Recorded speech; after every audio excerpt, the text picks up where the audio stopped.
It's a bird. It's a plane. It's Jason J. Lewis, the voice of Superman on Justice League Action. This is Mark Wade, writer of Superman Birthright, and you're listening to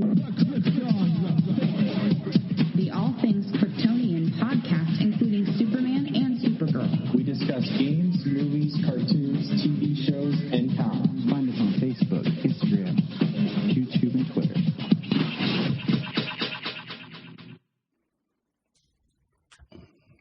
All right. Hello. Let me get this image off of here. There we go.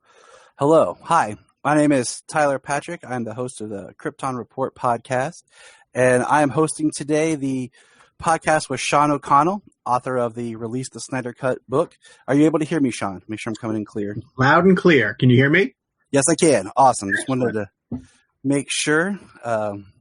Busy day, so. All right. Yeah. Welcome, Sean. It's good to talk to you about your book and see how you've been doing. And I got to enjoy your podcast. I listened to the recent episode about The Conjuring 3. I'm a Conjuring film fan, and I was very interested with, I want to pronounce it correctly, Chavez? Michael Chavez, yes. Taking over as the director, because I'm a very big fan of Juan's. So I saw that you guys had talked to him, and I was dialed in. I was excited to hear that. So it was a good time. Yeah, that's a tough gig to take over because Juan is such a master of horror. But obviously, he's shifting over to Aquaman and is buried in that world. So passed the Conjuring baton. I love that he's like, all right, I'm going to do this action movie. Then I'm going to go cleanse my palate, do this low budget horror movie. I'm going to do this action movie, and then back and forth. And, we won't, this is a whole tangent, but I was excited to just, see that you guys were interviewing Chavez. I think he's a very solid, good director. Mm-hmm. There's something about the way Juan does something that just plays on your non-expectations. He knows how to hold that suspense just a little bit longer, where you think you're about to get to let go, and right. Then so.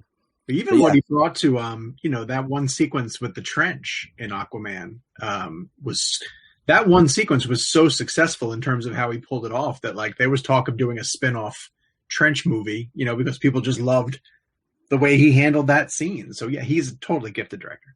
Yes, he is. So Sean, welcome once again. I'm wearing my support for my Justice League, Snyder shirt. And I just got some questions I worked up here, but I thought we would just kind of chit chat. It's exciting that I like to type everything out so I don't forget.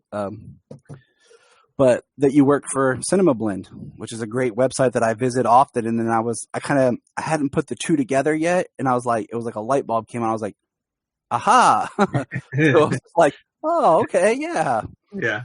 It's that guy. All right. I've been with Cinema Blend for, I think almost 8 years now at this point. Starting off as a staff writer and working my way up to features and then their news director, and then all the way up to managing editor. So. Well, congratulations.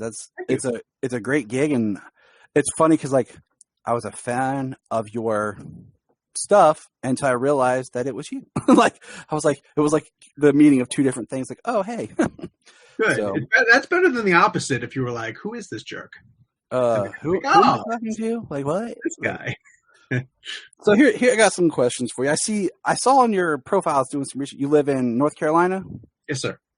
Awesome. I lived in North Carolina for a while. I lived in King, which is right outside Winston-Salem. It's a little small town nestled between Mount Airy and Winston-Salem. Okay. And I worked near, near Charlotte kind of area, but I love North Carolina. It's great. So, it's a beautiful place. I've called it home for over 20 years now at this point, and it's a weird little off the radar state in that, people might come here to vacation, but they head to the beaches or the mountains. But there's these quiet little pockets, Charlotte, the Research Triangle Park, which is the Raleigh-Durham area. It's very college driven. College sports are huge down in this area. And the weather is just ideal. It's never too hot, never too cold. And so, we love it here. So that leads me to ask, how is it living in North Carolina and then doing the job that you do, being in the Hollywood news and everything, and not being physically there? That's a great question, because it is hard. It's a challenge to you have to almost establish yourself first or early on, because I'm in Charlotte and it's not considered a major market. And the closest thing to us would be Atlanta to the south, or even Washington, D.C. up to the north. And over the years, I've watched Charlotte kind of grow and become a bit of a player on the Hollywood radar. For a while, the North Carolina was a great place for filmmaking. People would use the backdrops because you had the beaches, you had the mountains, you could have city landscapes, you can cover a lot of different areas in states. But then we lost a lot of that filming to Georgia. So I was kind of positioned here to go cover like Hunger Games filmed here, Iron Man 3 filmed here, a lot of the Sparks movies filmed there.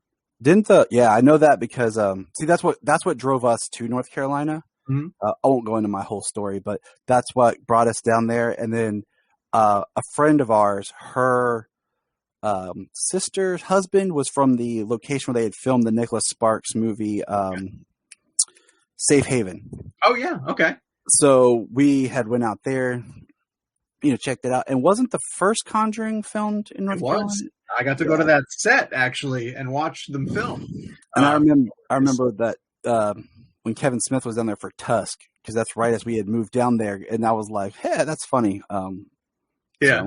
But so what it requires is a lot of travel. I'm up in New York or out in Los Angeles a lot prior to everything shutting down. Obviously, changed now since this point, and that's made it a little bit easier, is because everything's virtual now. Like, I mean, look at us being able to host this convention right now and be guests with each other. So the industry is shifting in that direction. But prior to it did require a lot of travel to go to where the things were happening.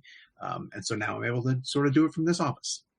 It's exciting. And it's also nice to just be at home and do your thing. Like, we're in the process of moving, so I had to create this nice backdrop of. I like it. Thank you. My wife designed it for me. So shout out to Jania there for that. Very cool. So what I wanted to ask you also is, I see that you play guitar and drums in a band. I see your guitar back there. My next question is, do you need a bass player? Yeah. Right now. If I tell my wife, hey, I'm going to go play bass with Sean, who I interviewed in North Carolina, she'll be like, oh, North Carolina, let's go. The hardest part about keeping a band together is finding somebody who can play bass. There's plenty of drummers and there's plenty of guitarists, but no one wants to play bass. And yet it's the backbone of any sort of band and songwriting. So yes, we do. Answer your question. Bass is the weirdest instrument to me. And I say that as a bass player because you either blend into the drums where people don't notice you're there, or you blend into the guitar, or both, and people don't notice you're there. But then when you drop out, they notice. Oh, of course. Yeah. It's like they don't realize they're hearing you until you're gone. Yeah. And I've played in several bands where the bass player is either really, really good, and it carries the root of the music so that the drummers and the guitarists can explore a little bit better. And then I've had other bands where the bass player isn't doing much of anything. And you feel like you're working twice as hard because in your head, you probably know this, you can hear it a certain way, right? And it needs to sound full, and once that piece is missing, you overcompensate, to make up for it. And it's only when you step back and you say like, oh, that's because the bassist isn't doing enough stuff. See, we're all over the place today, people. How long have you been playing?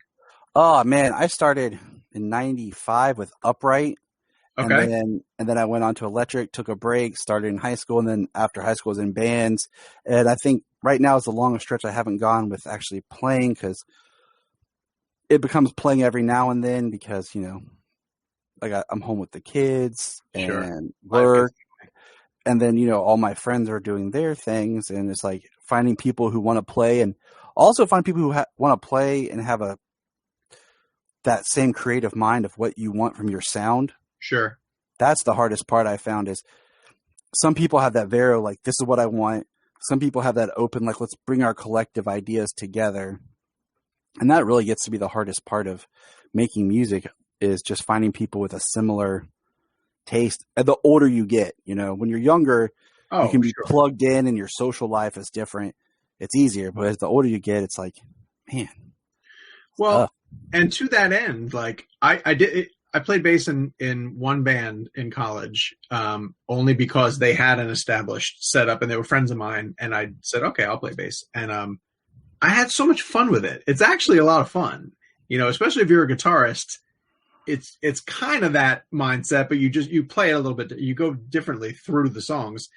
And lately, I've been thinking to myself, like, I should just pick it up again too, because it would be much easier to find a group of people who are playing together and maybe just plug myself in. So I'm thinking about it. It's so neat, like the mindset when you're a guitar player who plays bass. Yeah, where do you come from compared to a person who just plays bass?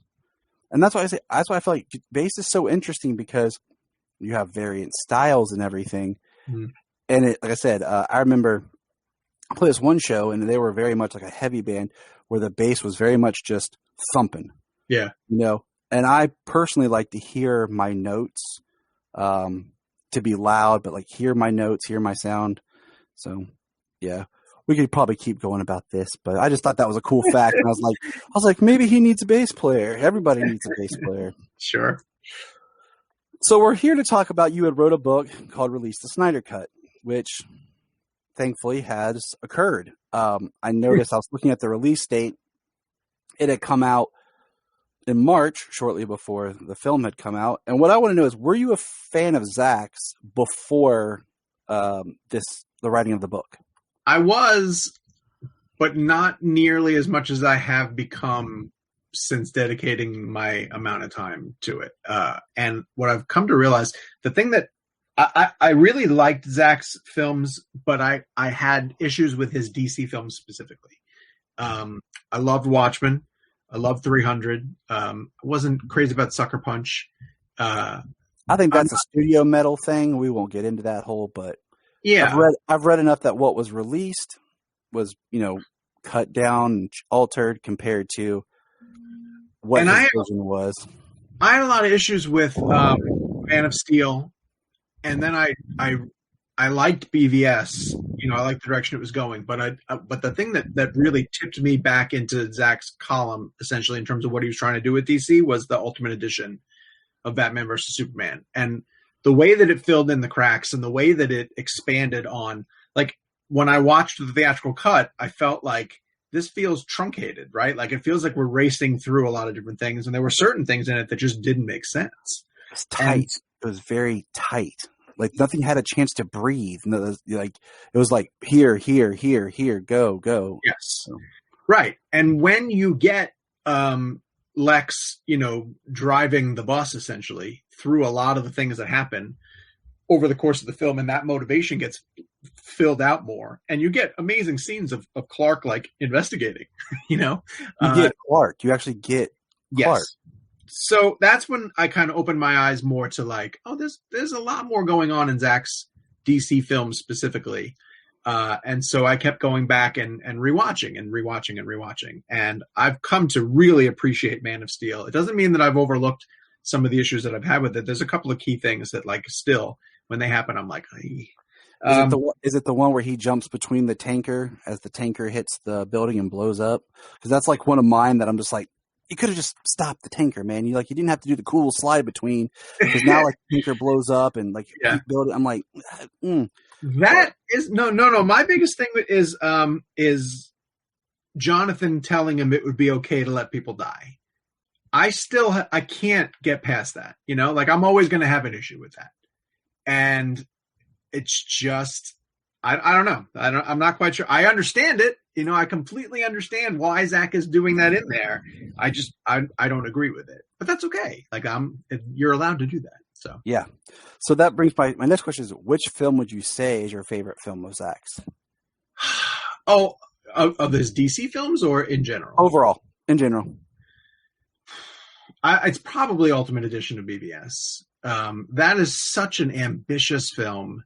And when you look at all that it accomplishes, it's really fantastic. I love, right from the get-go, how it figured out a really clever way to put Bruce into the end of Man of Steel, and show you that this is how a very distrusting character like Batman would be extremely wary of an alien creature who had the ability to potentially wipe us out. Like, that's a great motivation for moving Batman through this world or introducing him into this universe.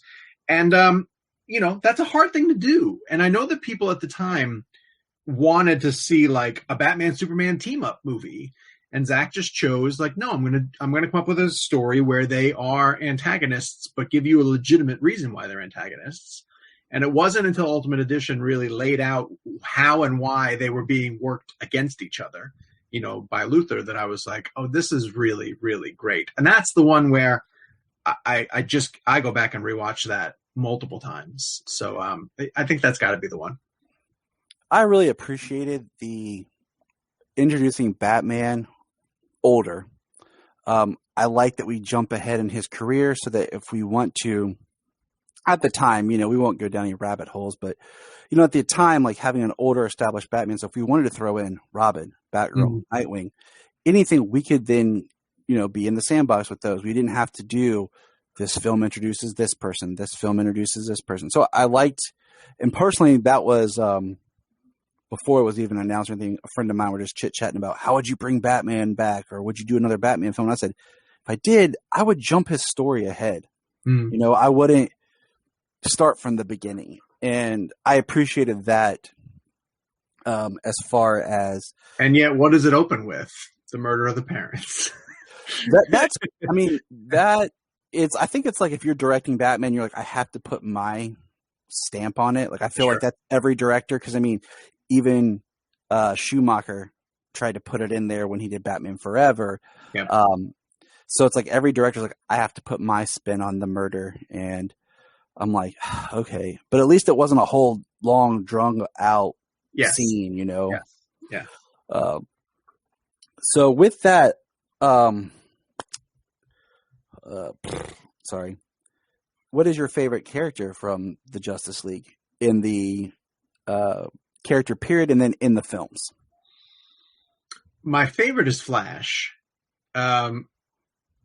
because I really love that story of him getting into sort of criminal analysis, criminal investigation in order to prove what had happened to his mother. I think that's a terrific story. I love the element of Reverse Flash. I think he's a terrific antagonist. Batman's obviously got the best rogues gallery. No one's going to question that. But I kind of dig Flash's his enemies. They're kind of cheeky. They're a little bit campy. But I really like Reverse Flash a lot. And if I'm going back to DC and reading through, I'm addicted to DC Universe. I love the fact that you can just dive into the digital catalog and pour through just archives and archives of books. I find myself most recently reading a ton of The Flash, Shazam, and a ton of Nightwing. And then I'll dip back into Batman and Superman runs, sort of classic Batman and Superman runs. But I love Flash. I often say that Flash is my favorite character in the Justice League movie too, especially in Snyder Cut, because I feel like Ezra finally got a chance to explore some elements of him. But I'm kind of looking forward to seeing what he gets to do in a solo movie, and really become the centerpiece of the film. So for that reason, I think my favorite film in the Justice League movie is Ben Affleck's Batman. I just think he's such a terrific interpretation of both Bruce Wayne and Batman. I love the way that he takes charge in the conflict at the end of the movie, the Russian battle, and sort of acts as the decoy, to get all the parademons chasing after the League. I love the fact that just like in a situation where he's a human in this conflict of gods and aliens, and he's the bravest guy who's diving right through it. So I think my favorite character in the Justice League film right now is Bruce. But that's changed. That keeps changing from week to week. So, and I understand that, like, the one character going into the Justice League period, the films, that I was most like about was Cyborg. Mm-hmm. But then getting to actually see Cyborg's story played out, I was like, man, I am a fan of this character in this film. Like, this really is like the character that I came into with the least interest in, but left like, wow. And it's crazy how much it got changed, in theatrical cut. Like, there's so much great backstory and so much emotional hook to his motivation that gets restored. Him going into the mother box and, seeing what his life could have been had he avoided the accident that changed his trajectory is really heartbreaking. Like, I've watched it with my kids, of course I watched it first to just make sure. And like, there's a lot in there, and it's interesting the stuff they pick up on. And you were talking about, like, with Batman, and he'll ask me, like, why is Batman like this? Or why is Batman this? And I'm like, you got to think about it. Batman's human, and all these people are alien or super powered, and he's just a guy in armor, with his gadgets, and he's the leader, he's the brains, he's trying to, position everybody, what to do. And my son's like, yeah, he's 6. So he's like, I got it now. Like, Yeah. So what got you interested in writing the book? Like, what was that spark where you're just like, okay, I got to do this. Like, this has to be told. This has to be cleared up. This has to be told, because we know that there was a whole social campaign. There was rumors. I followed Man of Steel, BVS, and Justice League ridiculous to where, I had copies of all the trailers, every little promo snippet, like the AT&T when they did little like advertisements, and like I had noticed footage in those that weren't in the theatrical film, and with just watching enough movies and thinking and having read enough about what the movie was to be, I could see little parts like, okay, that's a reshoot. That is a reshoot. That is different. And then, so when was that point for you where you were like, I have to say something? Well, it really was happening over the course of everything that you just discussed, which is seeing this play out over the course of Zach stepping away from the film, Zach getting replaced by Joss Whedon, the fact that theatrical came out and was as bad as it was. Like, all of these elements were always really interesting to me. But just the way that you described that now really speaks to why I wanted to put this story on paper, is because I know that there's a fan base. It doesn't really matter what your fandom is, whether it's Star Wars or Marvel or Star Trek. Like, there are people who are so passionate about certain material that they are going to, as you say, collect every trailer, and analyze every piece of footage. And a Justice League movie is extremely, extremely important to them. You can see people who are watching over my shoulder, like, I'm a Marvel kid, and I loved the act of seeing the Avengers get together. And when I stepped back and thought about how, if you're a DC fan, if you're a fanatic of these characters and you love them and you've loved them your entire lives, and this is your opportunity to see them in live action, paired up for the very first time, and what you get is that theatrical cut, that the studio decided this is good enough, just take this and be happy with it. It's such an insult, it's really a slap in the face at people who have supported these films and have invested in these characters. And I wanted to sort of document that disrespect, because I think that it's unique to the film community. Quite often, filmmakers are really trying hard to deliver something that fans would enjoy. So as I started to really piece together all of the things that had gone wrong, I realized that there's a much bigger story going on here, that could potentially propel a book.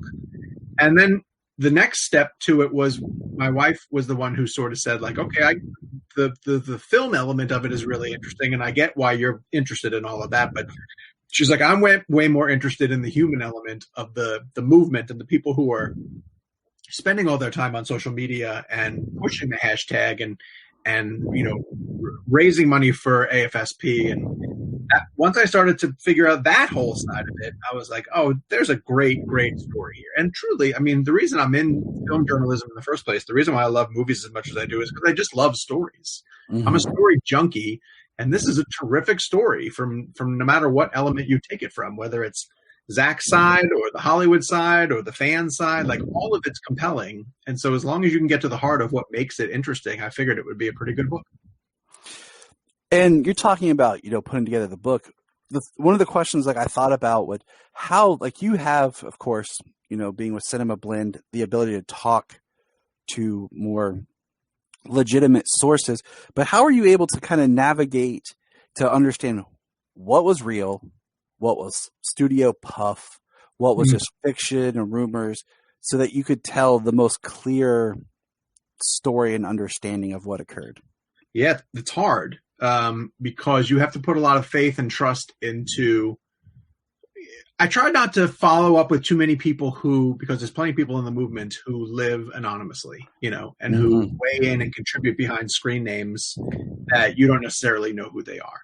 But that's what journalism is. Journalism is constantly backing up your sources, checking and double checking and making sure that the story that you keep hearing from the same people gels. And you have to remember that a lot of time when I was doing the research for this book and trying to get the story on record, the people I was speaking to and getting to go on record, they didn't think while I was interviewing that the cut was going to come. This was all being done months before HBO Max had agreed to do it. So these were people who were still very invested in getting the message about, hey, we want to see the Snyder Cut come out. But I will say that there were a lot of people who were working behind the scenes on the Snyder Cut movement who didn't want to have their names attached to the work that they were doing, because they honestly believed, and it took weeks, if not months, of convincing them that, hey, this is in your best interest. They didn't want to pull any focus away from the fight to get Zack's movie restored. They never wanted to make it about themselves. And so that lent an air of, I think I can trust where these people are coming from, because they're not in it for themselves. They're not trying to make it about themselves. They're keeping their eye focused on the prize of getting the Snyder Cut of Justice League restored. But of course, everything that I picked up, like you said, being at Cinema Blend gives you access to other people who are in positions of power who can either verify or shoot down or point you in another direction. There's a lot of elements where you get told something and you go to verify it and it kicks you up to the next level, and then you pursue another sort of avenue, and all of that just takes time. But that's part of the journalism process. One thing with the whole Snyder Cut, and I say this as I'll say this as a person, even if you're not a fan, the idea that somebody worked on a piece of art, worked on a film, worked on a story, dedicated time, and then that was completely altered and changed, and what was given was of such a lower caliber. Just from that point, I would be like, well, the artist deserves at least to have his vision seen as best as possible. That was one thing from the whole, the Snyder Cut thing was, even if you're not a fan, just step back and look at all the images and all these scenes and things that have been released that weren't in that film, and just think that there's something wrong here. That what you're given doesn't feel, it doesn't feel, I mean, first of all, the movie didn't feel like the way Zack would direct. I'm very surprised. In my head canon, I just refer to it as an Alan Smithy film. Yes. And I'm very surprised that hasn't gotten. I'm surprised that Zack's name was even attached as directed by on it. Just and how the rules and all that work with. Is it? You can definitely see a lot of scenes that are reshoot, but definitely retooled. Scenes in the theatrical, and I would have pushed please remove my name from that film. Well, and there are a couple of elements throughout the course of the story of the Snyder Cut that had one or two things happened, I'm not quite sure that the fans would have fought quite as hard to get it released. One I think absolutely is Zack's most loyal fans were furious that his name was on that horrible cut, and if it were Whedon's movie, if it was credited as Whedon's movie, I'm not sure that they would have been as upset. It was like an insult to the fact that it was Zack's movie. The other element of it too is that the theatrical cut ended up being as bad as it is. It's as sloppy and poorly thought out and really just slapped together as it is, because I always make the argument too that if theatrical cut of Justice League came out and it was okay, not great, but passable, then I think 50% of the people who were in the Snyder Cut fight would have been like, all right, it wasn't Zack's vision, but it wasn't terrible. And they would have just moved on to the next Aquaman, Wonder Woman 1984. They would have just kept going with the DC universe, you know? But it's because it was as horrible as it was that it compelled the people to go back and take a look at the earlier trailers and say, like, am I not going crazy? Like, was I not promised something that at least looks decent? You know, like by that point, Zack had the San Diego Comic-Con trailer, which was 2.5 hours, 2.5 minutes long. Another longer trailer that had been put out. There was plenty of, and stuff that he had been sharing on social media too. He'd been sort of ramping up the fan base using Vero. So there was plenty of evidence that at least suggested, like, we're going to get something epic. And then instead what you got was like a flat piece of nothing. So I always found that to be pretty fascinating as well. And I mean, you know, thinking about what you just said, like, yeah, if the movie had come out and been more like okay, like it's not exactly what we were hoping for, but it's not bad. Like I enjoy it, you know, but having the knowledge of just what it was supposed to be, where the character was supposed to go, the horrible Henry Cavill mutated face thing, you just felt like for the characters, like, you know, when you think comic book and heroes, Superman, Batman, and Spider-Man are probably the three biggest. Yeah. Okay.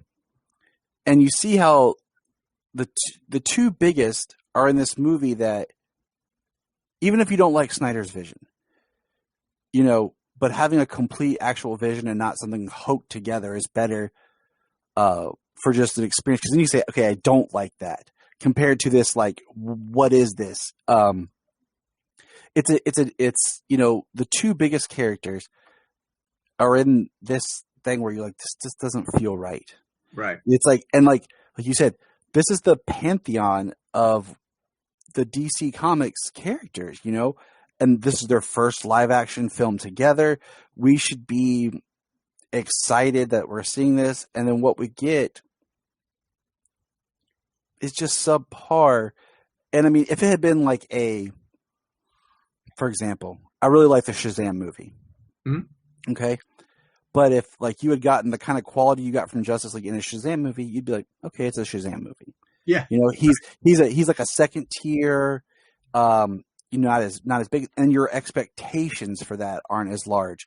But when you go in like The Flash, Aquaman, Wonder Woman, and then you walk out like, because even from a story beat, when the theatrical movie ends, it feels like that's your midpoint of a movie.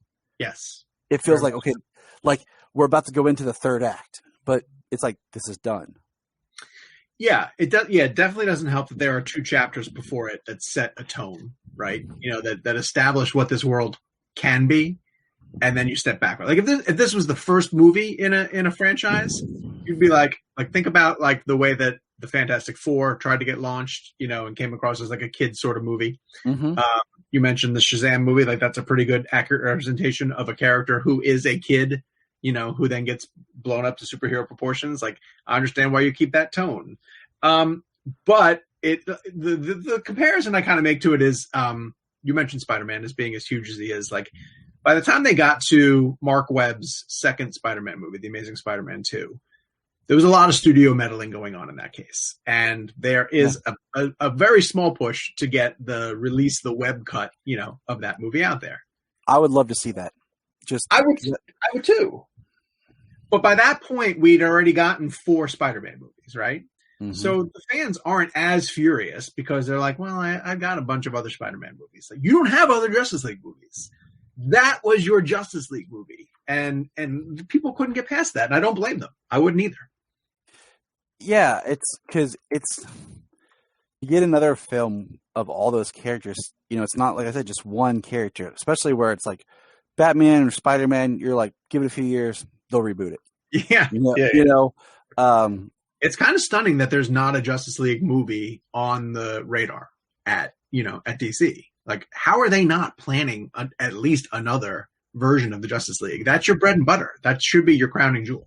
What my headcanon, like, because I have this, I want everything to kind of work, and where, you know, fans and people have kind of picked apart, like, well, this doesn't work. What I've done in my headcanon, okay, roll with me here. Okay, I'm ready. So here's how it goes. Man of Steel Wonder Woman, BVS, Suicide Squad, Zack Snyder's Justice League. Okay. Those 5, Crisis. Because Okay. Ezra Miller was in the Crisis movie, or the TV event, it connected it. Then you have now the post-Crisis DC movies, which would be the Justice League, because Warner Brothers wants that to be canon, Aquaman, Birds of Prey, Shazam, Wonder Woman 84, The Suicide Squad. That's how my headcanon explains the tonal changes and any story inconsistencies that don't line up with what was done before. Like, that's how I view everything, is to throw Crisis in there. And that's why Wonder Woman in 84 feels like a little bit of a different Wonder Woman than we've seen in her first standalone film. She does, yeah. Very true. Post-Crisis. So I like it. That's just how I've made it. So I feel like, okay, when I watch these movies, I'm like, I'm not, like, why is this different? Why? I'm like, post-crisis. Okay. I like it. That's the first time I've heard that. That's a pretty good approach. I have to make things work, because, or I'll, you end up in those nerd geek conversations of, well, in this movie they established this, but in this one they I'm like, yeah, you're right, but it can be looked at. So I'm just like, post-crisis. But they want their cake and eat it too. They want to be able to do a Joaquin Phoenix Joker movie and not have it connect to anything. They want to be able to do Matt Reeves and Robert Pattinson without having to connect to anything. It's hard to do cinematic universe and also do those sort of Elseworld projects. I mean, I don't need everything to like connect where I have to have everyone appear in every film, but just that idea that the worlds are connected is a nice feeling, that we could see them together. We could see these characters. I'm excited for the Batman, but at the same time, like, it's sad that foreseeable future, we're not seeing these characters again and getting to see how all of them together would become, like the really well done team that we want for the Justice League. Yep. Or even just Henry Cavill showing up in Black Adam. Yeah. And him getting a chance to just put his capper. My wife explained when we watched Man of Steel was, you have a film, Man of Steel is very much a Kal-El type film. Mm-hmm. She's like, Clark is trying to figure himself out as who Clark is. Superman's trying to figure himself out who Superman is. And then we get to BVS, and we don't really get a chance to explore Clark through interactions with other people as much, because most of the people he interacted with was like Perry and Lois. Right. And when he's with Lois, he's just himself. And then even Superman, we don't get to see a lot of interactions with other people as far as like talking to them or anything like that, other than just maybe a quick comment here or there. And I feel like, having that third film to really like who this character is, getting, him to the character's journey as he's embraced who he is. One of the biggest things for me was in Zack Snyder's Justice League when he comes out in the suit and, he flies off to help them, that's his character accepting who he is. Mm-hmm. He in Man of Steel, he was very much pushed to come and reveal himself because of Zod. This is now like being brought back as his second chance. He could have stayed dormant and done nothing, but he chose once again to don his alien heritage, to stand as Superman, and to go out there. And I feel like that's when he knew who he was, and not getting a film that lets him tell that story, right, is heartbreaking. It is. I know it's lost potential. That was always going to be something difficult when I talked to a lot of people in the Snyder Cut movement as we were leading up to the potential of that movie's release. And I kind of asked them, like, how do you guys feel about the fact that if you get the Snyder Cut, that might be it, that the studio is going to give you the movie that you've been asking them to see, but it might not lead to anything else. And for the most part, everyone was like, that's fine. I'm okay with that. I just want to see Zack's vision for a Snyder Cut, for a Justice League movie. But it's really hard now after seeing it to not say what you just said exactly, which is now I wish they got a chance to continue. So, continue in some form where we got, Henry Superman getting a good send off, a good kind of closure. Like it doesn't, we've heard about what Zach's visions for number 2 and number 3 were. Even if I didn't get that, just something more. Because I would have loved to have seen Superman fight Darkseid. Yeah. Yes. It would have been. It would have been terrific. And then we're not getting that, New Gods movie, supposedly because of the Snyder Cut killed the New Gods movie. Yeah. So, I wasn't sure Ava was the right choice for that movie anyway. I never had the feeling that was going to happen anyways. Mm-hmm. Well, Warner Brothers really does like to announce projects without 100% being sure about whether they're going to come to fruition or not. They throw a couple things at the wall, see if it sticks. It's a little bit unfair to fans. It's a little bit unfair because it gets fans' expectations kind of hyped. But yeah, especially for characters that don't have any other representation. One being the Nightwing film. Oh, that was supposed to be. And then I spoke to Chris McKay about that. Chris McKay's got a movie coming out called The Tomorrow War with Chris Pratt. And I interviewed him for that and asked him, I kind of brought it up in the way that hey man, I love Nightwing and I lament the fact that that's become a lost DC movie, that we've sort of chalked it up to the not going to happen pile. And he was like, no, don't do that just yet because I think it might still happen. So he's keeping hope alive a little bit for it. And he's sort of pointing at the idea that DC's branching off into a multiverse concept and maybe a Nightwing movie can exist in that. Maybe that's true. Or maybe it becomes an HBO Max type, original project that's developed for HBO Max and the budget is a little bit more scaled down. The advent of streaming services is keeping all of this stuff really, really interesting because it can go in a lot of different ways if they want to open up and explore it like that. Exactly. And the streaming platform of HBO Max gives these stories to be told. It brings to people to their product. Where they have the Batgirl film and the Blue Beetle that have been announced to be HBO Max. So that's exciting.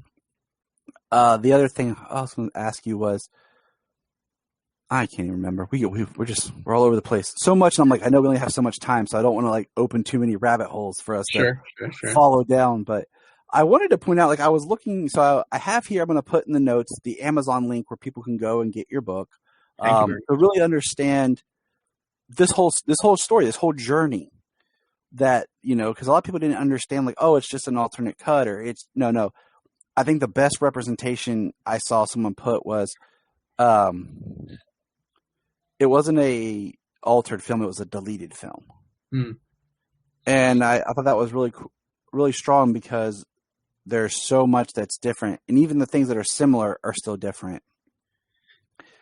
But when I was on Amazon and I was looking, I saw some other things that were listed under your author's page. Did you want to talk about any of those things or? Oh, that's a different author.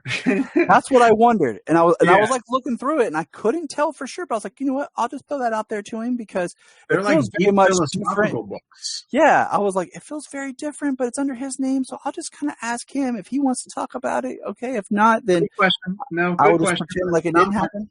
And I've tried to get Amazon to separate because I'm sure that guy doesn't want me associated with his philosophical books either. But yes, no, those are not mine. But I am working on a second book as we speak, and it's dedicated to. It's funny you bring up Spider-Man. Spider-Man is my all-time favorite character, and this is going to trace his sort of journey through Hollywood and the ups and downs that have come with the Raimi films and how they came to a halt and Mark Webb's trip through and then the passing of the baton to Marvel and Sony trying to cooperate together. So I'm going to explore all of that in another book that's probably going to hit bookstores in 2022 if all things go according to plan. So, well, I mean, that would be fascinating because just, the Canon film, the James Cameron, stories of how that came, and then the changes that occur just in the filmmaking process. My kids are big Spider-Man fans, and we were talking about, I told my wife, I used to have a production photo from the first Raimi film where he had the actual web shooter. Oh, really? Okay. Nice. It was the scene where he's in his room and he had the actual web shooter. And then of course, when the film came out, he had the organic. Right. And I'm like, it's really interesting, those little stories that you can pick and choose and learn about. And Spider-Man has just as much history in a more, feels like, condensed period of time than, say, Superman and some of the other characters Absolutely do. And a lot of the people who worked on those Raimi films, I got a chance to interview John Dykstra, who was really figuring out the visual language, like of how to move Spider-Man through. And John Dykstra worked on A New Hope. Like he got an Oscar win for doing the original Star Wars. Like he's as pioneer gets. And here he is trying to apply, how do I bring a character like Spider-Man off of the page and into live action in a way that looks credible, that it's not just a wonky cartoon type character. So some really fascinating stories I'm getting. I always thought that Spider-Man was a great character, and I always felt like it was as if someone looked at, and this can be true or not. It feels like they took Jimmy Olsen and Superman and was like, put them together. Like if I'm going to make my DC comparison, I was like, because he has a lot of those same aspirations of both those characters. Spider-Man is my favorite Marvel character. If I had to pick out a favorite, and so I would look forward to reading that book, just to see, because it's coming your way. Yeah, it would be great, because one of my favorite books, I'm blanking on the author, and I totally forgot until we were talking, was called the $1 Billion Batman. I read it about 8 years ago. It was just about, similar to what you're talking about, Batman's journey and Bob Kane's history and Bill Finger's history and who did what happened, and then the financial success of Batman as a brand, and how Bob Kane profited and what he did to how he would hire other people as like ghostwriters and artists to do Batman's stuff, but he would then take the credit or all that. It was a very fascinating story and book. I had bought it digitally, like it was about 8 years ago, and read. So it'd be an interesting read for you sometime if you ever feel like it. I'll definitely jot that down. Yeah, I'll definitely jot it down. So coming back around, we appreciate the work of the people who, took the time out to push for Zach's film. We appreciate people of note and credit, much like yourself, being involved in, creating this book to tell the story, because when you were working on this book, you had no idea the film was coming. No. You were creating this book, and it just happened to work out that your book was released shortly before the film. But if it hadn't been released, this was a way to say, hey, there's so much going on around this film. What's true, what's not? Look, this is what I've done from a integrity, from a journalism. I'm not just some, blogger out there posting, hey, Warner Brothers, love Zach. You're like, I've done the homework. I've done the research. This is the story. And, it's appreciated from fans, and even, general audience who maybe not read the book will just being able to be like, okay, there's legitimacy to what this whole Snyder Cut push was.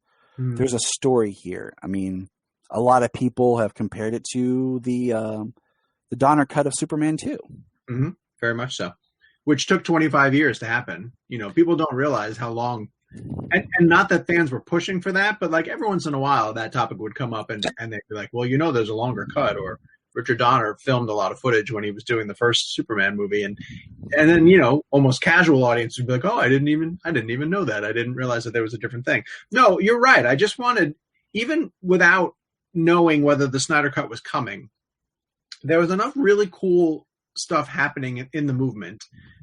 And there was enough drama associated with what had happened to Zach and what had happened to the theatrical cut that I wanted it documented, and so that somewhere down the line, if and when the movie came out, that people would be able to point back at this book and sort of say like, oh, this is what had happened back then. And these are the people who really gave of their time and their resources to get this version of it released. But I'm telling you, I still cannot believe, I can't wrap my brain around the fact that with a month before I had to turn the manuscript into the publishers, Zach goes on Vero, and announces that it's coming. And then my publisher's saying like, okay, we can give you an extra month, we can push your deadline back. go get all the quotes you need to finalize this. And then because what people don't realize is that the book has to get turned in, a good 8 months before it actually hits shelves, because it goes through an entire editing process. There are copywriters and editors who are fact checking everything that you're putting in the book. They don't just take it and publish it, Thanks, man. Print. Yeah. There's layout issues, there's cover issues, there's all this stuff that has to happen. So I knew that it was coming in 2021, the book, at some point, and they had been telling me first quarter, that's where, and then COVID happens, and literally disrupts every link of the publishing chain, from people having to work remotely that aren't used to working remotely, and the publishers figuring out that aspect of it, to just how you get the book. I have people in the UK who have been patiently waiting for this book to get there. And the way to get books overseas has completely slowed down, and they've been pushing back the release date on that.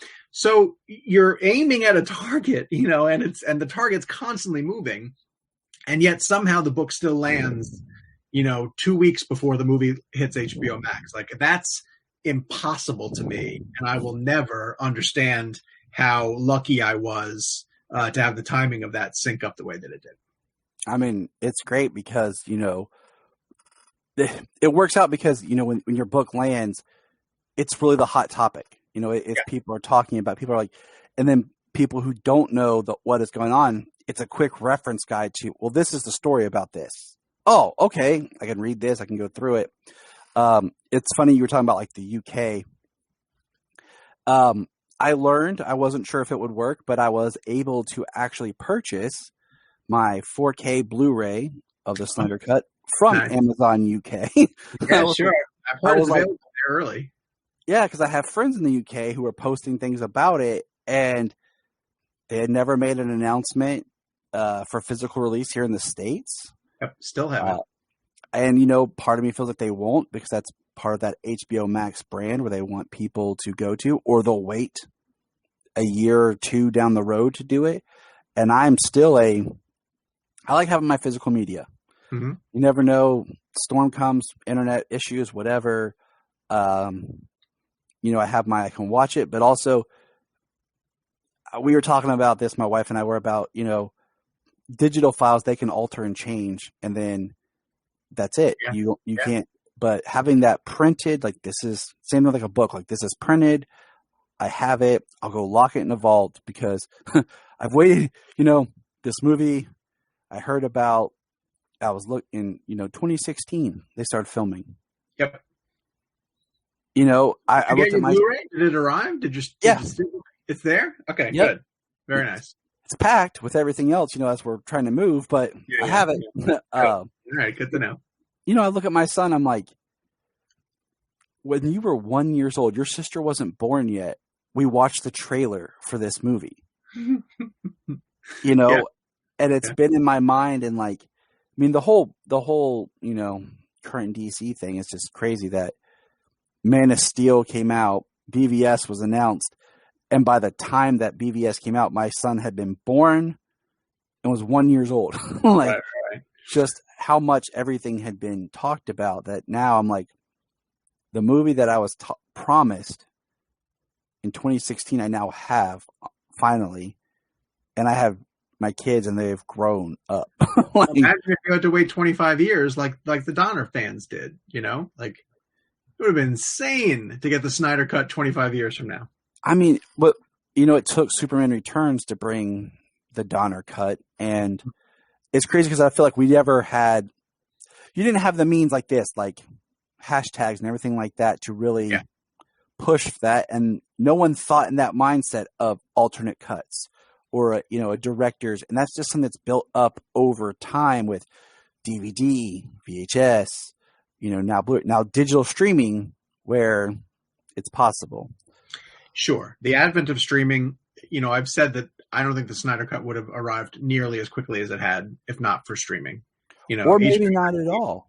Yeah. Just because of, like, it might have been just a physical release or something, just because of the legalities of hoops and about releases, and we won't go down that rabbit hole, but we're all grateful for the digital release, at least. Absolutely. Sean, I want to thank you for coming on and talking with us today. I know that, you're busy. Everybody's busy. I appreciate you taking the time to talk with us and share your journey and chit chat about music with me here. My bass player. Of course, Tyler. Thank you for having me, man. Really great interview. Good questions. Oh, thank you. I appreciate that. I want everyone to check out Sean's podcast if you want to give a quick plug for it. Sure. It is called the Real Blend Podcast. It's REEL. It is dedicated to all things entertainment. Obviously, we go over film, and we've been dipping into some television streaming. We're weekly. We come out, we don't have a specific date that we come out because we record all over the place. But one of the things that we do is we interview directors. Directors who do sort of these press junkets don't really love the quick sort of 4-minute interviews that the stars have perfected, and so we give them a long form 20 to 30 minute segment to go in depth into their films, and we've had some really great guests over the years. So go back and check out the Real Blend Podcast wherever you get your podcast needs met. We have a YouTube channel that people can go and subscribe to, and you can get a video element to a lot of the interviews that we have. And then Cinema Blend is always doing some type of the superhero comic book and mainstream entertainment coverage, so make sure you follow us on Cinema Blend as well too. And, that's how I learned more about you. Just, like I said, putting the two together and realizing, same person. Yeah, that's that guy. So I appreciate it. Thank you. We have a quick promo coming up here for what you'll see later for today. Also for the Actors Fund. And if you're not familiar with the Actors Fund, we have a promo for that so that people understand that not everyone in the entertainment industry makes a ton of money. There are, actors who don't make a lot of money or don't have the resources that normal jobs provide. That the Actors Fund helps, people in all positions, from your best boys, your grips, and everything with times like we just went through with COVID. So if you would like to check that out and see what that's about, we appreciate that. We're trying to raise some money and awareness just to help those people out, in this time. And once again, Sean, thank you. Always a pleasure. Thank you. And I think, Kelly, you got it pulling up now here for our ad. And this convention is also a fundraiser for the Actors Fund. The Actors Fund fosters stability and resiliency and provides a safety net for performing arts and entertainment professionals over their lifespan. You can support the Actors Fund by following the link below and donating. Every donation also enters you into our sweepstakes and gives you a chance to win these fantastic prizes. This is Dan Jurgens, and if you want to have a good time, keep listening to the Krypton Report. Hello, everybody. I just want to let you know that Southgate Media Group has its own Patreon. That's right. For $5 a month, you can get exclusive shows, content, and interviews with the different podcasters of the network. This Week in Geek is a Patreon exclusive only series. So check it out. Go www.patreon.com/Southgate Media Group. We are always adding new content. If you want to help out this show and any other show on Southgate Media Group and you really don't have the extra money to do so, check this out. Go to southgatemediagroup.com. At the top, there's a link to Amazon. Click that, log into your Amazon, shop and buy like normal, and part of the money that you spend comes back to us to help us with our podcasts. If you're like me and you love listening to different podcasts about Superman, I have a few that I want you to check out. Some of my favorites are The Last Sons of Krypton. Connor and Ray are always reviewing different books, and it's really nice and refreshing to kind of dig back into older stuff. The Aspiring Kryptonian, Tasman and her team are always finding interesting people to interview. Digging for Kryptonite has become one of my favorite ones to listen to, as Anthony digs into different eras of the character. There's always the Always Hold On to Smallville, which I've guested on before, if you're wanting to step back into that nostalgia realm. So check out all these, and there are many, many more. So check out our Twitter, because we're constantly finding new podcasts that inspire and bring hope to everyone around. The Krypton Report is part of the Southgate Media Group network of podcasts. If you have an interest, check out Southgate Media Group to see if your podcast is there. I bet it is. At the Southgate Media Group website, you can sign up for our newsletter. You'll get info on all the shows, and you can find what you want. You'll also find links to our sponsors where you can get great products and support the podcast. Also, our book, Pod Life. Podcasting Stories. It's a great book. Check it out. It's nice to hear where people come from and why they do what they do. And remember,